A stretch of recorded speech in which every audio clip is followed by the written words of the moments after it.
In today's video, we're gonna be making something called Floam in the toilet. Or toilet Floam, if you will. If you're a 90s kid, you definitely remember what Floam is, because you're probably begging for your parents to buy you this stuff in the grocery store. So I found a DIY recipe for this online, and decided to whip up a big old batch in the toilet.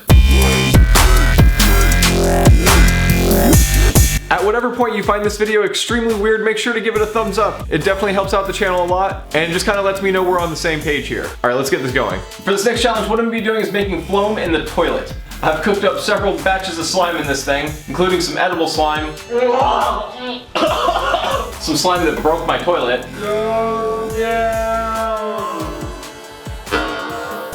fluffy slime, and now Floam slime. If you're a 90s kid, you definitely remember Floam. And thanks to the internet, there's now a recipe to make it at home, which I will now demonstrate for you using liquid starch, a gallon of Elmer's glue, and several containers of microbeads. Usually the type of microbeads that you're supposed to use are these really tiny styrofoam ones. But because we're making a lot of it, and not at all because I ordered the wrong type, we're gonna be using these little tiny plastic balls here. It's like beanbag filler. Close enough. I swear this will work. Or it might not, I don't know. But there's only one way to find out. So first I need to shut off my toilet. So that means now I'll get to scooping.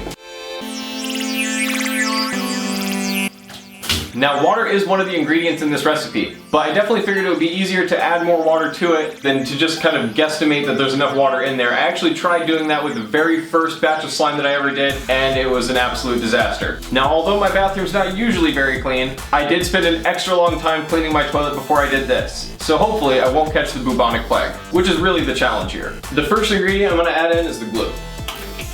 And we have plenty more of this stuff if we need. Okay, now we're gonna add in the liquid starch. Not really sure how much of it to add in there, I'm just kind of guesstimating. That looks extra disgusting. So let's make it blue. I did bring several other food coloring things in here, but it doesn't look like I'll really need it. But maybe, so we'll keep them close by. Now before we start mixing it, I wanted to add in all the beads. This will be the part that clogs up my toilet probably. But if I've made it right, they will all stick to the slime. Basically, we're playing Russian roulette with my toilet. It doesn't look like they're going through. Okay, now I'm pretty sure that I'm gonna have to adjust the ingredients a little bit, but in order to get a sense of what we've got here, I'm gonna have to stick my hands in now and swirl it around. It's a very defining moment right now. All right, let's go for it. It's way too watery. How is there this much water in here? I'm pretty sure there's only gonna be one solution for this. Although I've gotta say, I already like what we've got. I just wanna make it a little bit more. Okay, now more liquid starch. I might be adding in way too much liquid starch. That could be my problem here. Oh no, now it's actually getting pretty perfect. I think it needs more beads. Still maybe more beads. Looks like we really got something going now. Now we finally have a full toilet full of Floam. What the are we gonna do with it now? Oh, it even makes the perfect Floam sound. I remember that was like the distinctive thing about it. But it's just a really weird texture because there's like little tiny solid beads in it. Yeah! That is kind of Floam right there. And I still have some stuck on my hands from when I was mixing it, but all of this stuff right here does not stick to you. This is like perfect slime, or sorry, Floam. This is perfect Floam. You know, a lot of people have asked me, why do you make it in the toilet? And that is a very, very good question. Now moving on, let's see if we can pull this thing out of the toilet. Holy that's crazy. Ah, oh my god. That is absolutely disturbing. There's so much Floam! Oh my god. All over the place, but it's not sticking to me, which is pretty good. But now the real test. Can I put this entire glob of toilet Floam on my head and get it off without having Floam all stuck in my hair? Let's see. Oh my god! That is a Floam hat, and it's so much Floam, and it's actually like sticking together perfectly. Oh no. Oh no, it's got me.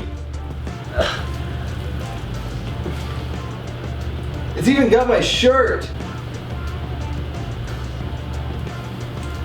It's literally stuck to my head, that much of it. So it definitely does stick to your hair, and more than likely will stick to your clothes, as it is a magnet to my t-shirt right now. But it doesn't stick to your hands very much. Just don't get it in your hair. That would be a really bad idea. I don't know how you would get that out. If you do happen to know how to get that out of your hair, leave it in the comments. That could really come in handy if it's getting in my ear. Also, leave it in the comments, how do you get it out of your ear? That could be really, really, really helpful. Speaking of being helpful or really, really needing help, I'm gonna try to get in the shower right now to see if I can dissolve some of this off of me without clogging up my toilet. But after that, we'll be on to the next dare. And more things you guys dare me to do in the comment section. Oh my god, I have too much fun with it. That's why I make toilet slime, because it's just utterly ridiculous. There's so much Floam. Floam is everywhere. Why do I make toilet slime? Because I like testing the patience of all of those around me. I really do need to go get into the shower now and pray that this actually comes out in my hair. But yeah, after that we'll be on to the next dare. And as you can see, I did eventually get all that stuff out of my hair. And I'm always up for a good challenge, so make sure to leave me your dares in the comment section. Make sure to like the video, subscribe if you've yet to have done that, bell me for notifications, and I'll be seeing you guys as soon as possible with a brand new video. Alright, thanks guys. Bye.